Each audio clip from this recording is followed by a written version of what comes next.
Ryan, my brother, how you Hey, doing? how's it going? It's going good. Just realizing that I need to get a fucking haircut. Is it a haircut or you just get out of bed? No, I actually just got out of the shower and I'm trying to tame this fucking wildebeest of a hair, but it's been about a month, so need to get a haircut. Exactly why I'm wearing my hat. Like I am so I'm actually in Ontario, Canada. So I'm not sure how things are like in Sacramento, California, but here we're still in lockdown and we're slowly opening up the phases with all the vaccines. So right now it's like no haircuts, nothing. But I'm growing up my hair, so it all works out. Oh, So okay. I was growing out my hair. I was just letting out the curls, that way the wife mhm. had something to play with because she likes them. I mean, I don't mind my hair growing out, but it's one of those things where we've had the lockdown pretty much contained here for a while now, so everything's been open. But I say this about once or twice a week. And then she'll be like, dude, babe, just go get a fucking haircut. You say it once, twice, three times a week, and you don't ever get it done. I'm like, yeah, because I'm busy. Yeah, my girlfriend just says, you know what? I don't mind if you grow it out, just keep it clean. I'm like, done. All right. See, that's a good way to have it right there. I'll probably forget to go get a haircut today. And then I'll complain again tomorrow. And then the next day. It's what I usually do. And then I finally get it done. I'm like, damn, why'd I get my haircut? Mhm. So like in California, things are all opened up, or how's the COVID restrictions over there? It just depends on where you're at, I guess. Like, Hmm. I don't really know too much about LA or the Bay Area. I guess a lot of those are like still red tier, or whatever you want to call it. Here in the Roseville, Sacramento area, though, it's pretty much all good. Some places you got to wear a mask. A lot of the places they just don't care anymore. I know up in Humble, where I'm from, they still give a shit, but a lot of them are crybabies anyway. And then no, dude, I just kind of just live my life. I just go around. If I gotta go get something inside a store, I mean, I go in. If they want me to wear a mask, I'll wear it really quick so they don't complain too much. That way I can just get my shopping done. Yeah. But I'm gonna live my daily life the way I've been living it. I haven't gotten COVID. I get tested a lot, and no, and a lot of the people around here, they're super over it. We've had doctors and stuff like that for since it first started saying that the ICU beds they were empty, but they were saying that people had COVID just for the funding. So they were at a point where they just didn't care anymore because they weren't getting people who were actually sick with COVID. They were just reporting COVID and they kind of got fed up with it. And so like when our gym was shut down for the year, we had a bunch of people asking when we're going to open back up again. So once we opened back up, we asked our doctor buddies exactly how bad was it in our area. They were like, to be honest, it's not even that bad. They're just reporting everything because you're not getting funding unless they report things as COVID. Yeah, money talks, right? Yeah, I mean, what was it? They had a guy who was in a motorcycle accident. He died from the motorcycle accident. He's doing like 90 miles an hour, crashed, cause of death. Not the accident, it was COVID. That was the cause of death, they said. And they got funding for it. Jeez, that's wild. Yeah, so I mean, it just goes both ways. I'm not going to sit here and say COVID was fake. I mean, if people want to hate on me for it, go ahead. I don't give a shit. I'm going to stay myself. But, a lot of my family and friends, we were just going out. We were traveling, venturing outdoors and getting training stuff during COVID times outdoors. But Mhm. for the people who do get sick with COVID, I heard that, like, they were also getting pneumonia, bronchitis, and then other sicknesses and stuff like that too. So do what you got to do to stay healthy. If you want to wear a mask, wear a mask. If you want to stay indoors, stay indoors. If you want to get the vaccine, get the vaccine. I'm not getting it until the UFC tells me to. There you go. There you go. And that's one thing I was wondering, like if UFC was going to get their fighters vaccinated or not. Like obviously it being a choice, but that you would think that they would offer it to them with all the protocols that they've taken. I mean, you guys kind of seen how Dana is. Dana's tired of the bullshit already. He just wanted to get back to business and make it to where everyone's able to go. I think it's just more so he's going to allow the state to determine whether or not they're going to need a vaccine. But then knowing Dana, he can always just have his events at another location. Yeah, and it's incredible what he's done with the UFC. I mean, even obviously you being on the Contender series, being able to still have a Contender series and still have giving people the opportunity to still work their way up and get into that UFC and get that UFC contract. So Yeah. it's insane. Like, I don't think too many organizations have, and I mean, that being said, UFC's got the funding to be able to do that as well, whereas maybe some regional shows just don't, and it's unfortunate, but that's truth. Yeah, I mean, like during the Contender series, they had us holed up the entire time pretty much at the hotel, but it wasn't too bad. It's not being able to be out, of the facility too much. When you're cutting weight, you're kind of stuck in your room versus being able to. I think I had one day where I was there where they're like, hey, you have free reign to go and do whatever you want right now. Like, you can go get groceries, you can go outside and run. I was like, dude, that's awesome. Okay, I'm going to take full fucking advantage, because I'm not the kind of guy who likes to be pented up inside a building. I like to be outdoors to train. I like to be outside when I run.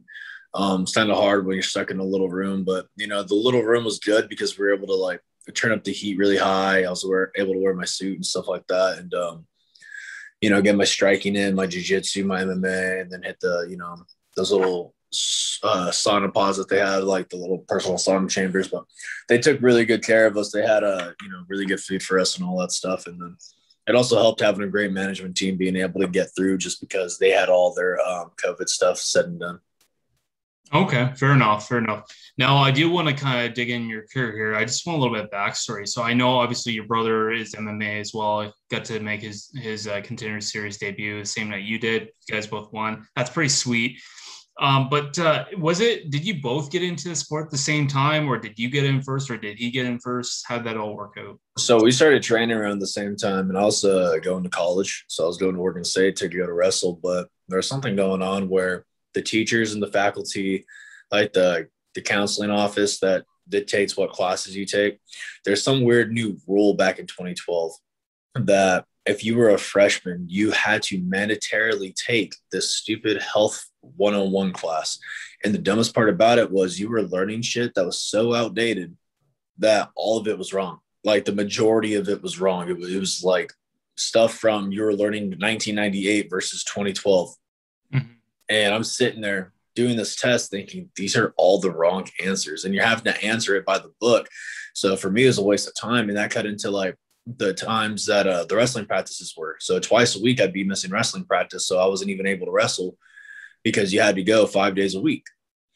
So I just told myself after like my first year of college, I was like, dude, I'm so done with college. I don't even care anymore. And my brother and I were like, let's try Santa Rosa one more time. And then Oregon State refused to send my transcripts to the Santa Rosa because they said I owed money, but I didn't owe any money. Like, it was all paid for through the Gates Millennium Scholarship. So I just decided, fuck it. My brother already started fighting. I'm going to start fighting.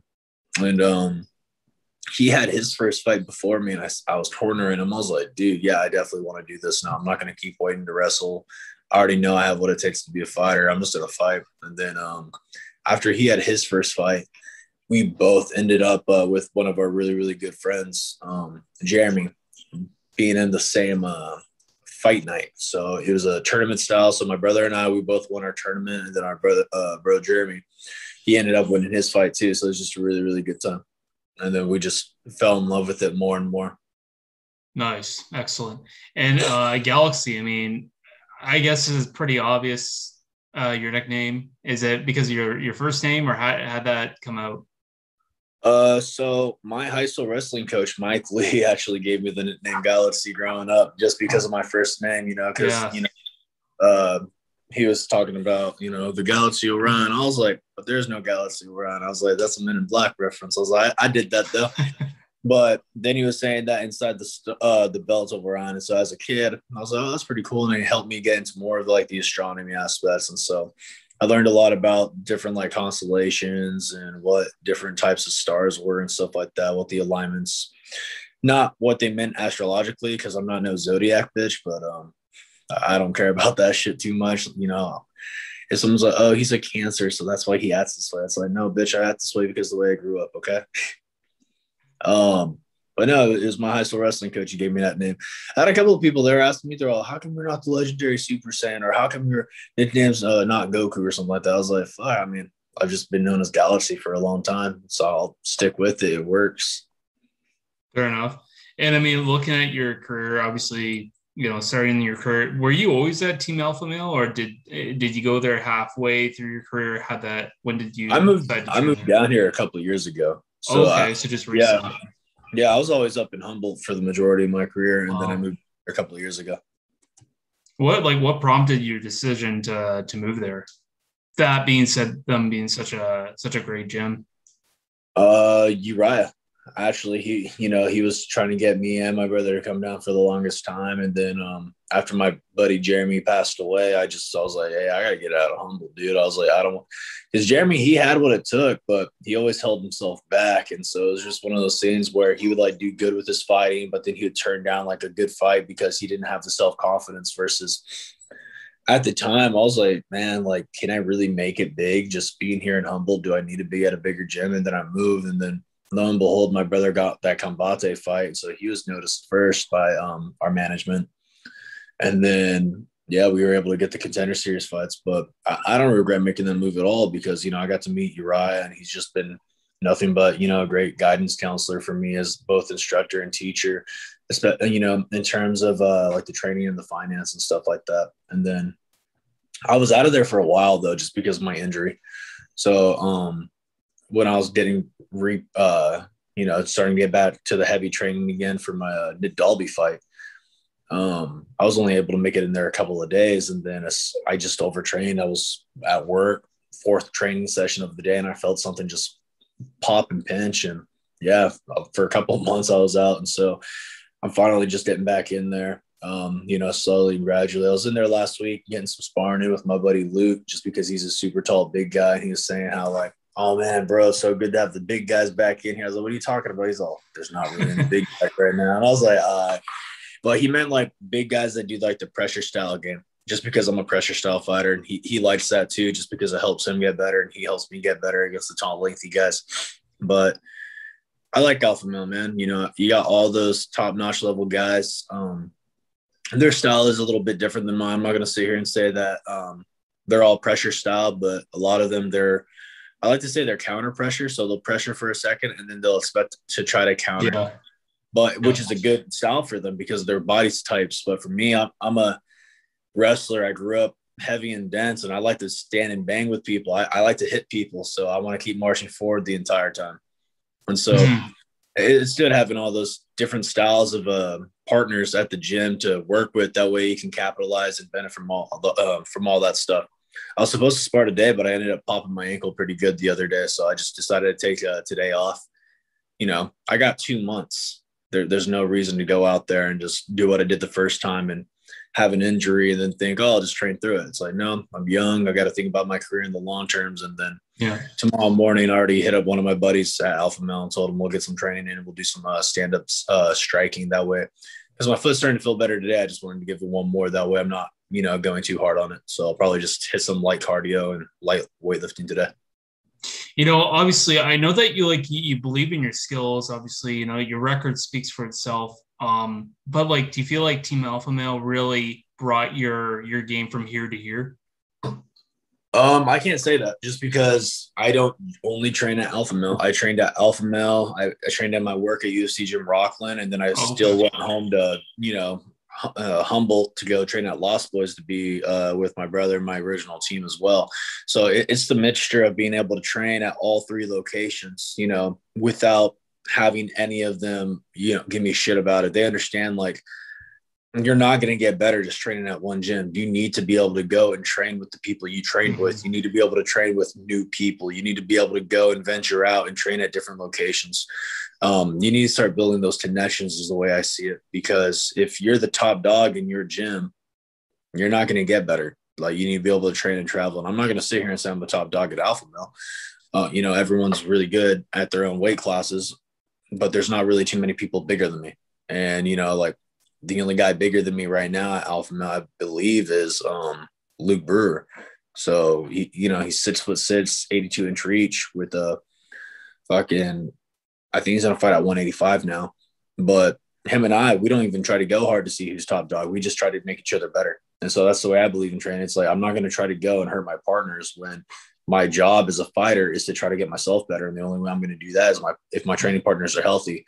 And so fortunately enough, at all three locations, I'm able to have all these different guys I can work out with or do mitts with and stuff like that, understanding the same concept. Whereas there's other gyms where they're trying to beat the shit out of their partners just because they need to feel like they're top dog for the day. I don't believe in that. You know, I let my fucking fighting show for itself when I'm in the cage. I know how to beat the shit out of somebody. I don't need to beat the shit out of somebody every single day. I get paid to do that now. Well, and that being said, like I think there's the idea that you have to, and that's why you see a lot of fighters when they're in a rut in their career, they go to different gyms because sometimes you have to be able to adapt and go to other gyms to push yourself, or a lot of times you get some champs that lose their belt and then they go to another, or they go train with a certain coach. I mean, you look at welterweight Kamaru Usman. I mean, he was training over with I'm trying to think of his name, one boxing coach, but he went over there and trained on his boxing, and he just looked incredible against Jorge Masvidal. So it's crazy how much just changing your camps can do to evolve as a fighter. Yeah, I mean, getting ready for Contender Series fights, I mean, the gyms weren't really open because of the restrictions. So I was actually doing a lot of my training outdoors. But here's the thing. I didn't need too many training partners to get ready for that fight. I was in San Diego, I think, 2 weeks before that, and I was just training by myself, running on the beach, doing my shadow boxing, getting my visual training in. I'm really a visual person when it comes to my shadow boxing. I can like imagine who my opponent is while they're in front of me, or if I'm like on the treadmill running or on the beach running, I can visualize exactly what I think the fight is going to play out, or visualize how their last fight went and played out and what they're going to do and what they were weak at. And so I'm not going to refrain from my style. You know, I need to stick with my style. My style works. And until it doesn't work, I'm not going to make any changes to it. I'm only going to add to it. That's what I believe as a martial artist I need to do. I'm undefeated for a reason. You know, I went 8-0 as an amateur. Not all those amateur wins are actually added in there. A lot of people think it was like 2-0 or 3-0, but it was 8-0 as an amateur. And then I'm a 7-0 as a pro. So I've won 15 fights. So most obviously have been finishes. I mean, like that's pretty damn good. Every single one. So the reason why, every single one except for the very first one. So my very first fight was the part of the tournament I was telling you about that my brother and I participated in. And so my first fight, so the way the tournament worked was it was 1 3-minute round. And then the winner of if you won by finish, you moved on. And then if the 3 minutes were up, you would take it to a judge's decision. And I think I ended up getting like 7 or 8 takedowns and just beating the shit out of this guy. He didn't land one single strike against me. And I'm only 19 at the time. This guy was like 32, and I'm fighting at 185 and let Lewis fight at 170. And this is the reason why I hate judges. This is the only reason I hate judges to this day, and I'll never fucking trust the judges ever again. I had 7 takedowns or 8 takedowns. I was on top beating the shit out of this dude. Even on the striking, he didn't land a single strike, and I fucking won by split decision. Crazy. And I looked at the judges. I was like, y'all are fucking retards. And I walked off. And that was the first fight, because the first fight I was supposed to have, the guy walked up. It's funny as shit to this day still. He walked up to me. He's like, yo, Orion Cosce, right? And I was like, yeah. He's all, yeah, I'm not fighting you. Good luck. And I was like, what? He's all, I'm not going to fight you. I'm not ready for this. I was hoping we'd meet in the final. Good luck, though. And he literally left the arena. He left the fucking building. You had to pay $25 to participate in the tournament to win money, right? And only the winner won money. I was like, what the fuck's going on? So me, Lewis, our bro Jeremy, we're just standing there. What the fuck just happened? So they're calling his name to report to the staging. And the promoter, Don, comes up. He's all, hey, have you guys seen this? I was like, yeah, he just fucking walked up and told me he's not fighting. He walked out the door, like, right there. And so they're like, security, like, go see where he's at. And by the time they got to even go get him, he locked his car door and he's all, nah, I ain't doing this tonight. And he drove off. I was like, well, what the fuck? So that was actually pretty funny. But then the promoter, after I won my first fight, he went, fired the judge right there on the scene and replaced him with an alternate judge. Well, and judging has been such a big thing. And, of course, you'll hear Dana White say, oh, don't leave it to the judges. But sometimes, I mean, you just don't have the choice. The fight just doesn't go the way you really want to. And it does go to the judges. And there's been some fights where there's no question that the one guy just beat the snot out of the other guy, like, dominate every round. I mean, there was no Yeah. question, like there was no We've fucking seen some way that weird fights. the other guy would win. Like, I mean, I'll Yeah. never forget, it was GSP and Johnny Hendricks. Mind you, Johnny Hendricks beat the snot out of GSP. I love the guy, but he got his ass whooped, and guy still won the fight. And you just got to wonder, like, how the fuck did that guy win the fight? It's crazy how bad Yeah. judging has gotten the last little bit. And a lot of fighters I've chatted with is the fact that they mentioned, why isn't that the judges aren't former fighters? Because at least they understand how you win a fight. At least they give a little bit more accurate description of how you win a fight. Not, well, it looked like he pressed the fight. It's like, yeah, great, but he got shot in the face every time he was coming in. So I think the judging really needs to change, because it really screws up everyone's career. Because then either you don't get the title shot anymore, or it can affect you from just getting cut from the UFC, et cetera, et cetera. It's unfortunate for you guys. Yeah, I mean, we've had fighters in the past and sometimes recently too, like they'll have an unblemished record. They go out and be like, oh man, they lost the first, but they definitely won the second and third. And then all of a sudden it's a split decision loss for the guy. And it's just like, that not only takes away from, his paycheck, it's like that takes away from his record. That sets him back a little bit. But fortunately enough, too, we've seen in those incidents where Dana White's like, nah, he's going to get his win bonus, and we're going to do what we can to try to get that fight overturned to a no contest or something like that. That's just bad judging. I truly believe that unless you have fight experience, you should not be a judge. I don't give a shit how long you've been watching MMA for. You should not be a judge unless you have MMA experience, as in you have fought professionally a certain amount of times and are going to be unbiased. Like that's just my professional opinion on it. These judges that they get from the, commissioning business, they're all these fucking people who everyone's like, who the fuck are they? And then you find out it's just some fucking rich dude who's friends with them. Oh, 100%. Yeah, it's stupid.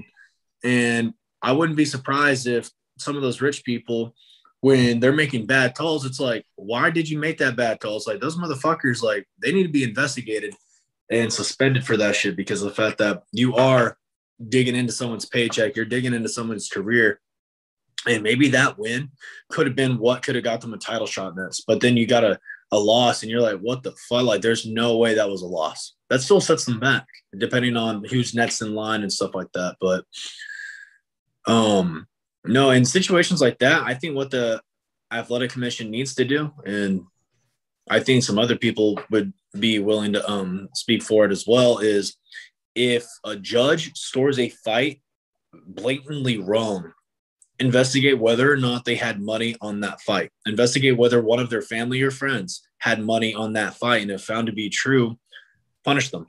Don't ever let them be a judge again. And then if a judge, if two judges have it 30-27 for one guy, but then another judge scores it 29-28 in favor of the other dude, it's like, how fucking stupid are you? Like, it's pretty obvious what the score is. Like, back on the weekend, I don't know if you watched Cody's fight. I didn't get the chance to watch it. I just saw the judges scorecards. I mean, what do you think about the fight? Do you think, like, what was your thoughts? Do you think he won, or do you think that, yeah, he lost the fight? I didn't get to watch it. I like Cody a lot, so I'm not going to sit here and say anything about it until I watch the fight. All I heard was he just got caught with a bunch of stiff jabs. And then, when I was talking to the other guys about it, they're like, yeah, dude, no excuse. Ralph Font was just a better fighter that night. And I didn't even ask about the scorecard. I was just kind of bummed out for Cody just because, right now he was getting back to his roots. And I just really wish that, for his next fight, whoever it's against, we can see, championship Cody, where he was going forward and pressing the fight, pressing the pace. And sometimes, I mean, and sometimes that's just what happens is, you have those two fights with TJ, and sometimes, you get knocked out twice, and that can sometimes really change your mental factor. And I think, and I really like Cody. I mean, I like the fighter that he is. Despite, I mean, the stuff with him and TJ, I think that was all bullshit. Like, that was all just pumping up the fight. But that being said, without the people having that sorry, I lost my train of thought. I was going to say TJ, but Cody, the stuff that they had against Cody there, I mean, you can't deny his skill, and it's unfortunate but again, how I looked at it, I was talking to someone the other day about this. It's like, yeah, Cody's lost, 4 out of his last 5 fights, but he hasn't lost to just somebody that's in ranked top 15, or he hasn't lost to someone that's in number 20 spot. He's lost against the last, top 5 guys. So, Yeah. I hate when people say, "Oh, Cody's done." It's like, no, he just lost against the, top 5 guys. Like that. It's Yeah. tough. It's tough to be in that position. I would say, let's put it like this. A lot of people try to say that these former champions and these good fighters, that they, once they're on this like losing streak, that they have no chance at coming back. But if we want to be realistic, look at Charles Oliveira. Yeah. The motherfucker was 10-8. He was 10-8 in the UFC. And then he went on an 8-fight win streak to get back. All it took was just a, weight class change. And maybe that's what Cody needs to do. But who knows? I'm not going to speak for Cody. I got to watch his last fight. Like I haven't seen it. I was just super busy the entire time during the day, and I wasn't going to be, driving and watching the fights on my phone and be something stupid. But hopefully he'll just take some time, figure it out, get back into the gym, and do what he got to do to get back to championship routine. Cody Garbrandt. Course. Now, enough about Cody. Back to you here. Looking at your record, obviously, the record speaks for itself. I mean, impressive record. I mean, most of your fights have been finishes. But you've had first round and third round finishes. So does that just go to show that you're not just a first round knockout artist? You can finish fights in the third round. You can show that, hey, I can hang in there for 4 or 5 rounds. Oh, yeah, I will always do what I can to make sure the fight is finished before it ever goes to the judges. Like I said earlier, I fucking hate judges. I think they're all worthless pieces of shits, and until they do something about the judging, I don't ever want my fights to go to decision. I'm afraid. The only thing I'm afraid of is whooping some dude's ass for 3 rounds or 5 rounds, and all of a sudden, the judge is saying winner by split decision, not me. And I'm just like, what the fuck are they talking about? So I don't want a no contest on my record. I don't want a loss on my record. I train too hard for it, and I'm too stupid to lose. So I'm always going to look for the finish. And a lot of these fighters nowadays, too, they're content with just winning. That's the difference between me and all these other fighters. They're content with winning. I'm content with finishing. I'm not content unless I finish my opponent. If I do not finish my opponent, I am not happy. I knew going into the last round against Matt Dixon, I actually told Uriah and Brian, they were both in my corner, that I'm going to go finish the fight right now. I told him, I was like, he's done. I'm going to go finish it right now. And I already knew he was tired. He was done mentally. He couldn't take me down anymore. So it was just one of those things where it's like, I'm just going to have my way with him. I mentally broke him, but I'm not going to take away from him as an athlete either. Like, he was a great athlete. He did great in the first round. He got 3 takedowns, but for the most part, he didn't do anything with the 3 takedowns. I think I'll struck. Yeah. It was just one of those things where I'm just going to go out there. If I lose a round, fuck it. I got a couple more rounds to go and, dominate, hit him hard. As soon as I hit him, he didn't want to get hit anymore. He was supposed to be the better striker, they said. What was that Brucey looking guy from the betting thing said he had better striking, better grappling, better MMA. You can have better shit all you want. I do not give a fuck. As soon as I fucking hit you, that shit hurts. And I know I hit hard because the people holding mitts for me, they got welts on their arms when they're done. So I love it. My mitt coach, my striking coaches, they love it. And the people I've trained with, they've already said it too. Like, even when I'm not trying to hit hard, I already hit hard. So when I'm in that cage, I'm going out there, I'm having fun, just like Goku has fun. And I just want to finish the fight. First off, sorry for interrupting you there. No, second. So that being said, do you think that's been your toughest fight of your career? Or what has been your toughest fight of your career so far? Or have you had any tough fights? I mean, first round was just adversity. That fight was really, really fun. I liked it. I mean, but in the second and third round, it was just kind of me. He didn't really land any shots that hurt me. I was either rolling with the punches, or if he did land, I was doing my job to cover up and make sure I can see exactly what he's going to do next. That way I can, throw myself.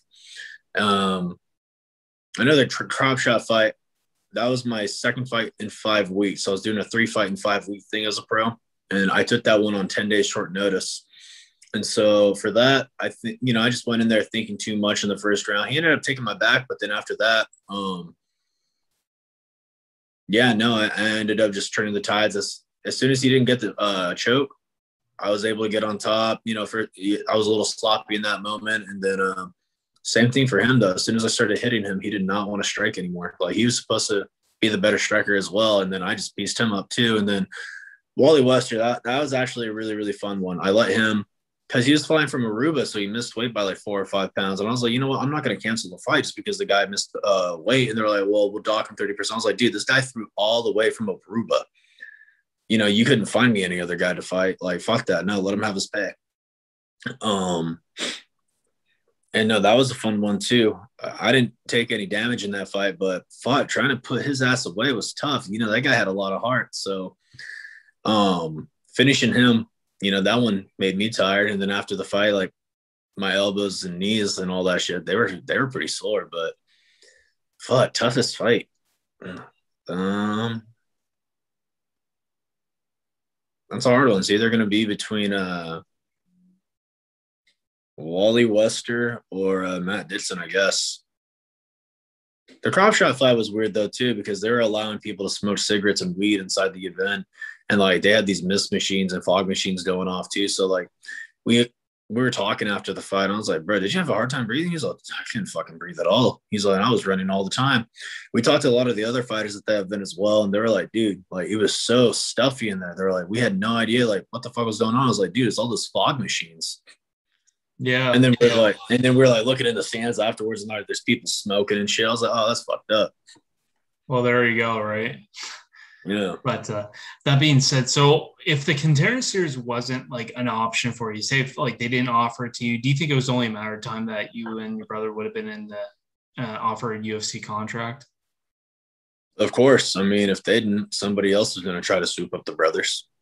Mm-hmm. But, fortunately, we have a manager who has found ways to work his magic and get people into the UFC. And, he managed to pick up both of the Cosce bros. And I didn't ask for Matt Dixon. I asked for the best fighter available. And that's why they got Matt Dixon. Because at the time, he was the best prospect available, according to them. He's the, top 4 prospect in MMA or something like that, or like at welterweight or whatever it was. And I knew going to the fight I could beat him. I could finish him. I just had to be smart about it. Mm-hmm. And yeah, my brother too, he didn't ask for a slouch. And that was the thing. Like a lot of these people are, oh man, look at these guys they fought, they're slouches. These guys aren't going to be that good. And it's just like, we didn't pick and choose our fights. I've literally told anybody at any organization, I will take whoever. And I've had situations where there's people in the UFC now where I was supposed to fight them before we were in the UFC, and the fucking management turned it down like 2 weeks before, saying, oh no, my guy's injured, but then the motherfucker's fighting like a month later. So yeah, get the fuck out of here. So I know he's not. Like, you guys had a better opportunity. Just admit it and say it. So do you think like the Cosce brothers are going to be the new Diaz brothers in the UFC? No, and it's not a disrespectful thing towards, the Diaz brothers. I actually met Nick and Nate, and they're both really, really cool dudes. I met Nick Diaz at an Aftershock though a couple of years ago, and that was pretty sweet. We were just talking about Dragon Ball Z and all that shit, and then I met Nate at one of the fights that I had too. He was there cornering one of his boys, and his boy ended up winning. But they have their thing. They grew up a certain way, and my brother and I grew up a certain way, but we're not trying to follow and be the new Diaz bros. And if people want to put us like that, that's cool. But we're just trying to be the Cosce brothers. Like we're focused on ourselves and stuff like that. We grew up watching the Diaz bros and really loving the way they went out there, though. They have that no fucks attitude given. We love it. We love that style, because I'm not trying to go in there and be this guy's friend. I'm going to go in there. But like I said, I grew up watching Dragon Ball Z and all that stuff. And I got the Shenron tattoo and stuff. But I grew up wanted to be like Goku my entire life. So like training, if I'm injured, I'll find another way to train, finally learn to, hey, if you do got like an injury that, keeps popping up, maybe it's time to like focus on other body parts and let that one heal. That way we can get back to 100% ASAP. I'm happiest though when I'm in that cage. That's why I'm always smiling. That's, when I'm fighting, I'm smiling. Whether it be at my opponent or I'm just smiling at like, the fact that I'm in there fighting, I have a lot of fun doing it. Mm-hmm. And that being said, if the fight made sense and say you're number one and your brother's like number three in the in the rankings, let's just say We'll never fight each other. You're never gonna fight each other. Nope, they can give us $1 billion each untaxed, and we're never going to do it, because then it's like all that's going to do is create animosity between my brother and I. We're best friends. Like, why would we ever do that? We were beating the shit out of each other when we were kids growing up, and we get to train together. But I don't think my brother and I have had an argument in years. Mm-hmm. We haven't had anything to where we wanted to fight in years. And that's because we're best friends. We just support each other, and we want what's best for each other. That's why that's why he was my best man at my wedding, not, one of my friends. Like, my brother was my best man. And there's a reason for that. It's because we are really best friends. Like, we care and support each other, and we lift each other up, and we only want what's best for each other. Have you ever talked to him about, like, if that situation ever arises, would you go up weight, or what would you do then? Oh, we talked about that. So if I, are we talking about if I'm number one contender or if I'm the champion? Like, say if say if you one day become champion, he's number one, would he say, oh, okay, I'll go up weight and I'll go to middleweight or down? So right now our game plan is to have me fight at 170 and 185 and have him try to get to 155, 170. We just got to figure out the diet aspect for him, because, he used to be able to fight at 55, but then he got bigger. It wasn't that he was just grabbing wrong. He was just getting bigger. Same for me. I'm not going to be at 170 for too much longer. I'm probably going to have like at least 3 or 4 years at 170, but just our genetics, we keep getting denser and denser. And it's not like we're trying to get denser. That's just genetically how we are. So if that were the occurrence, if I won the 170 title, the UFC is all about, making big money fights. So I'd try to see if I can also, at the same time as being the 170-pound champion, and go up, fight for the 185-pound title, and just see what happens. If I can hold both titles and defend both titles, I would. I'm not going to be one of these fighters who holds up a division. So if the UFC told me, hey, you have a choice, like, we'll get you the 185-pound title fight, but you have to relinquish the 170-pound title fight, then, I just say, fuck it. Okay, I'll do it. Because my ultimate goal is to hold both titles. I want to be able to be a world champion, not just in one weight class, but multiple weight classes. Absolutely. Excellent. And that being said, if I'm correct, in another interview, you talked about how you in 2021 would like to have at least 4 fights. Is that still an objective of yours? Yeah, I want to have at least 3 or 4 fights. I mean, it's unfortunate now that I have to wait until July 31st. I'm just happy to have a fight, but I'm also like, that's a little too far away. I just want to fight again. So, I mean, it just depends on everything that happens.